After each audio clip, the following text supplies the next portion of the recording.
सुबह कैसा रहा पेपर? पेपर बढ़िया गया। वो जो क्वेश्चंस वगैरह पूछे गए मैथ रीजनिंग चाहे जीएस जनरल अवेयरनेस के, वो मतलब नॉर्मल स्थिति में था या कुछ सिलेबस के बाहर भी वो क्वेश्चन थे? नहीं, सिलेबस के बाहर तो कुछ नहीं पूछा गया है, मतलब ज़्यादा हार्ड भी नहीं था, इजी ही था। मतलब अगर कोई पढ़ा है, बेसिक चीज़ें पढ़ा हुआ है ना, तो मतलब हो जाए, कोई दिक्कत नहीं है। अच्छा, मैथ में कोई ऐसा टॉपिक है जहाँ से ज़्यादा प्रश्न पूछे गए हों?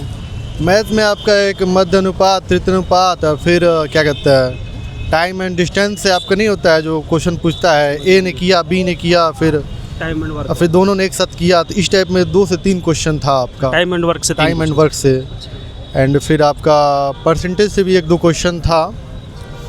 और फिर मैथ में आपके प्रॉफिट लॉस से 1-2 क्वेश्चन था, ज़्यादा नहीं था प्रॉफिट लॉस से। और फिर आपका इससे ट्रिग्नोमेट्री से भी एक क्वेश्चन आपका दिया था, tan square theta sec square theta से रिलेटेड था। टेक्नोमेट्री से एक ही क्वेश्चन। हाँ, ट्रिग्नोमेट्री से एक ही क्वेश्चन था।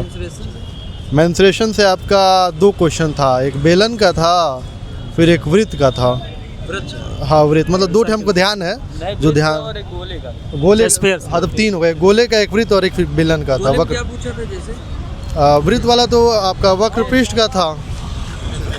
गोले का पृष्ठीय क्षेत्रफल दिया गया था, त्रिज्या आपका बेलन में भी आपका दिया था, पृष्ठीय क्षेत्रफल दिया था और आयतन पूछा था, ऐसे कुछ मतलब बेलन वाला। अच्छा, स्टेट वाले में कुछ पूछे से माध्यिका वगैरह पूछा हो?